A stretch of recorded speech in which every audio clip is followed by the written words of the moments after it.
Hihilain ko yan. Hihilain ko yan. Hihilain ko yan. Naku, maniwala ka, hihilain ko yan. Kaya ako magkatumpa-tumpa na. Pero hihilain ko yan.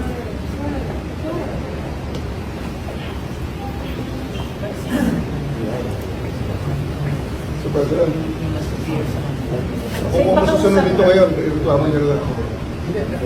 Gusto lang ko sabi para lang may klaro ng Sino?